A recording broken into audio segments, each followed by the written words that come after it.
यह छोटा सिपाही क्या कर रहा है? वो अग्रिम पंक्ति के सैनिकों के लिए गोला बारूद पहुंचा रहा है। उसका नाम सगे है। वो सोवियत संघ के इतिहास की सेना में सबसे कम उम्र के सैनिक हैं। यह लड़का केवल 6 साल का है। तो क्या कारण है जो 6 साल का लड़का बनाता है युद्ध के मैदान में दिखाई देते हैं? जब मैंने यह फिल्म देखना समाप्त किया, मैं गहराई से हिल गया था और मेरे अनमोल आंसू बह निकले। यह कुछ दिन पहले बताया जा सकता है। सगे सुनसान जंगल में रो रहा था। अपनी माँ को फोन करना बंद नहीं कर सका क्योंकि उसने अभी अभी अपना परिवार खोया था। उनके परिवार और उनके आवास को जमनों ने जला दिया। परिवार के सदस्यों और घर को खोने का दर्द वयस्क इसे बर्दाश्त नहीं कर सके। यहाँ तक उसके जैसा एक बच्चा भी प्यासा हुआ। वो एक छोटी सी नदी पर आ गया। अभी तक कुछ घूंट नहीं पिया है। फिर उसे पास में एक आवाज सुनाई दी। वो तुरंत पेड़ के नीचे छिप गया। सौभाग्य से वो जमनों द्वारा नहीं पहचाना गया है। जब उसने सिर उठाया, उसने अपने ऊपर एक बड़ा सा सांप दौड़ते देखा। वो डर गया है, अपना मुंह ढक लिया। कोई आवाज करने की हिम्मत नहीं हुई। जब जर्मन चले गए, वो अपनी भूख के कारण बाहर चला गया। उन्होंने अपनी ऊर्जा को फिर से भरने के लिए जर्मन बचे हुए कैन को उठाया, फिर जंगल में जाना जारी रखा। अकेले शरण के लिए दौड़ने की प्रक्रिया उसे सिखाया कि लचीलापन क्या है। वो अब केवल अपनी माँ को फोन करना नहीं जानता था जब वो खतरे में था। उनमें यह सीखने का साहस था कि वे स्वयं इसका सामना कैसे करें। जब वो भूखा और थका हुआ था, सगे एक पेड़ के नीचे सो गया। थोड़ी देर बाद 2 सोवियत सैनिकों ने उसे पाया। यह एक एंड्री, एक स्काउट है। वो सगे को गैरिसन में ले गया। जब सगे ठीक हुआ तो सैनिकों को देखा। उसे बहुत डर लगा। उस समय मुख्यालय के कमांडर उसे दिलासा देने के लिए शब्दों का प्रयोग बंद नहीं किया। जब उनसे उनके माता पिता के बारे में पूछा गया, उनके चेहरे पर आंसू गिरते रहे। चूंकि बैरक हमेशा दुश्मन द्वारा हमला किया गया था, सुरक्षा के लिए वे सगे को घायल सैनिकों के बचाव केंद्र में ले गए। नस्कात्या ने सावधानी से उनका ख्याल रखा। सगे की ईमानदारी और मासूमियत बचाव स्टेशन में घायल लोगों को खुशी दी। कमांडर कुजनेत्सोव नियमित रूप से उनसे मिलने जाते थे। बात करते समय सगे कमांडर कुजनेत्सोव की बंदूक में रुचि रखते थे। उसने अपनी छाती फुला ली, आत्मविश्वास से कहा कि उसका अपना टैंक भी है और वे एक साथ दुश्मन को हरा सकते थे। नस्कात्या ने कमांडर कुजनेत्सोव को बताया कि सगे बहुत प्यारा लड़का था, तो क्या वे उसे रख सकते हैं या नहीं। लेकिन कमांडर कुजनेत्सोव गंभीर हो गया। बच्चे यहाँ नहीं हैं। यहाँ कोई नहीं है। एंड्री और अन्य सैनिक कभी कभी सगे जाते थे। लड़का उनके लिए हमेशा खुशियाँ लेकर आया। इसकी किसी को उम्मीद नहीं थी। एक लड़का जो उठाया गया था, बैरक में अब कॉमेडियन बन गए थे। सैनिकों का उनसे किसी प्रकार का भावनात्मक लगाव भी था क्योंकि उनके सभी परिवारों में बच्चे थे। उसे देखकर ऐसा लग रहा था मानो वे अपने दिलों में अपनी भावनाएं भर दें। एक आदमी ने कमांडर से भीख मांगी सगे को रहने देने के लिए। इस आदमी ने कहा कि वे लड़के की देखभाल कर सकते हैं। एक दिन सगे का घाव भर गया। कमांडर उसे विदा करने की तैयारी कर रहा था। उस समय उसने सगे के लिए बनाई गई अपनी लकड़ी की बंदूक ली। जब वे अलविदा कहने वाले हों, सगे को चिंता थी कि कमांडर युद्ध के मैदान में मर जाएगा, तो उससे कहा कि खुद का अच्छे से ख्याल रखें। यह बातचीत इस कमांडर के दिल में गहराई से उकेरी गई थी। वो स्थानांतरित हो गया था। फिर सगे से पूछा कि क्या वो उनका बेटा बनना चाहते हैं या नहीं। सगे ने पूछा, क्या मैं? कमांडर ने कहा, कोशिश करो। आखिरकार सगे के पिता थे।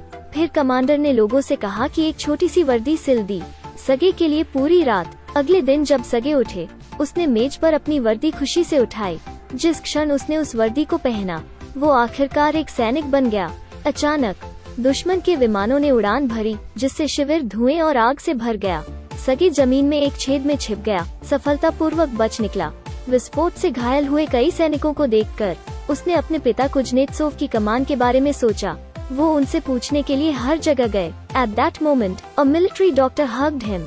उससे कहा कि वो गड़बड़ न करे और उससे पूछा कि क्या वो मदद के लिए ढूंढ सकता है या नहीं। तभी सगे को युद्ध की क्रूरता का एहसास हुआ। वह अस्पताल के कमरे में लोगों को पानी देने लगा। विस्फोट से एक वृद्ध सैनिक घायल हो गया। अपने परिवार से एक पत्र निकाला और सगे को इसे पढ़ने में मदद करने के लिए कहा। उन्होंने बाएं और दाएं देखा लेकिन समझ नहीं पाए क्योंकि पुराने सिपाही को दर्द होता है। उसे केवल पत्र की सामग्री खुद ही बनानी थी। उस पुराने सैनिक को दिलासा देने के लिए, घायल सैनिकों के लिए खुशी लाने के लिए उन्होंने सभी के लिए सक्रिय रूप से गाया और नृत्य किया। सभी को खुश करने के लिए वो केवल यही कर सकता था। उन्होंने दूसरों के कार्यों को सीखना शुरू किया, शेविंग की तरह। एक सिपाही ने देखा और उससे पूछा। उसने कहा कि वो भी वयस्क है। उसके बाद सगे बैरक में भाग गया, कमांडर से विनती की सेना में सेवारत सैनिक बनने के लिए, जिससे वो कुछ कामों में दूसरों की मदद कर सके। कमांडर ने उसे एक मिशन दिया, नए पत्र वितरित करना। वो जल्दी से डाकिया के सामने भागा। बड़ी संख्या में पत्र प्राप्त हुए। फिर खाइयों में भाग गया, सैनिकों के लिए दिया। उन सैनिकों ने जय जयकार की और उसके साथ नाचने लगे। उन्होंने पत्र देना जारी रखा, लेकिन जब उसने एक सैनिक का नाम पुकारा, उसने कितना भी पुकारा, किसी ने उसका उत्तर नहीं दिया।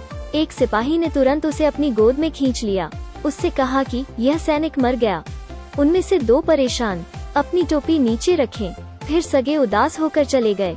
वापस रास्ते में उन्होंने दूरबीन उठाई और हर जगह चेक किया। अनपेक्षित रूप से उनके दूरबीन में उसने घास में एक जूता देखा। इसके अलावा जूता हिल रहा था। सगे को अच्छा नहीं लग रहा था। तुरंत वापस बैरक में भाग गया। एंड्रे को स्थिति की सूचना दी। सैनिकों ने यह सुना और संदेह महसूस किया, लेकिन फिर भी इसे देखने का फैसला किया। सगे के मार्गदर्शन में वे घास में चले गए। अंदर वास्तव में 2 दुश्मन स्काउट थे। थोड़ी देर लड़ने के बाद उन शत्रुओं ने आत्मसमर्पण कर दिया। सगे ने इस बार बड़ा योगदान दिया, लेकिन उसने कमांडर से कुछ भी नहीं मांगा। उन्हें लगा कि यह एक सैनिक का कर्तव्य है। थोड़ी देर बाद शत्रु सेना ने उनकी चौकी पर हमला किया। युद्ध क्षेत्र बेहद भयंकर था, लेकिन सगे डर नहीं रहा था। उन्होंने सैनिकों को गोला बारूद पहुंचाना बंद नहीं किया। एक सिपाही ने उसे डांटा। यह वो जगह नहीं थी जहां वो आ सकते थे। उन्होंने सलामी दी और युद्ध के मैदान से निकल गए। अचानक उनके बैरक में टेलीफोन लाइन टूट गई। सगे ने बातचीत को सुना, अकेले भाग गया। फोन लाइन का अनुसरण किया। उसने देखा कि टेलीफोन कनेक्ट करने वाला सिपाही विस्फोट से घायल हो गया था, इसलिए वो खाई पर रेंगता रहा। वो आगे रेंगता हुआ सिपाही के पास चला गया। उससे पूछा कि टेलीफोन लाइन कैसे कनेक्ट करें। फिर उसने सिपाही के हाथ में टूटी रेखा ले ली। जल्दी से एक छेद में रेंगकर दूसरी रस्सी मिली। उन्होंने उन्हें जोड़ने का प्रयास किया। फोन ने पूरी तरह से फिर से काम किया। युद्ध क्षेत्र की स्थिति तुरंत बदल गई। सगे को फिर से श्रेय मिला।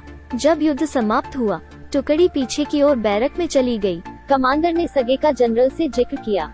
उनके उत्कृष्ट क्रेडिट ने कमांडर को बेहद खुश किया। उसके बाद उन्होंने सगे को उपकरण का निरीक्षण करने और सैनिकों के लिए सैन्य प्रशिक्षण की व्यवस्था की। वो टीम में आए। जब सैनिकों ने उसे देखा तो वे अत्यंत प्रसन्न हुए, लेकिन वह आदेशों का पालन करने के लिए पूरी तरह से गंभीर थे। सैनिक तुरंत एक एक करके खड़े हो गए। सभी सैनिक जिनका बूट टूट गया है, एक कदम आगे बढ़ाएं।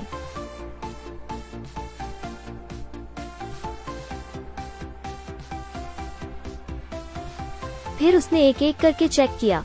अंत में उसने एक सैनिक से स्पष्ट सूची लिखने में मदद करने के लिए कहा। उन्होंने सामान्य को सूची वापस सौंप दी। कमांडर ने देखा और खुश महसूस किया। उसने इस तरह की इतनी सारी आपूर्ति की आवश्यकता करने की हिम्मत नहीं की, लेकिन यह लड़का कर सकता था। शाम के समय कमांडर को एक विस्फोट पेड़ की शाखा से कुचल दिया गया था। सगे ने शाखा को बाहर निकालने के लिए अपनी पूरी ताकत लगा दी, लेकिन उसे हिला नहीं सका। वो तुरंत मदद के लिए चिल्लाया। केवल तभी कमांडर को बचाया जा सका। अपने पिता को अस्पताल के बिस्तर पर लेटे देखकर सगे फूट फूट कर रोने लगा, लेकिन सेनापति ने उससे कहा, एक आदमी को रोना नहीं चाहिए। उसके बाद सगे की सराहना की गई। आखिरकार वो एक सच्चे सैनिक बन गए। सगे ने बहुत दूर जाने के लिए सेना का पीछा किया। यह फिल्म एक सच्ची कहानी पर आधारित है। सच्चा व्यक्ति रूस के सबसे युवा महान नायक सगे अलेशकोव हैं। सगे फिल्म में बहुत भाग्यशाली है। वो एक गर्मजोशी है, एक आध्यात्मिक सहारा है युद्ध के मैदान में सैनिकों के लिए। इस फिल्म में वो कहावत है जो मुझे सबसे ज्यादा प्रभावित करती है। नस्कात्या के शब्द कमांडर को कोई भी इस जगह से संबंधित नहीं है। यही वो कहावत भी है जो मुझे सबसे ज्यादा छूती है, क्योंकि युद्ध का मैदान बहुत क्रूर है।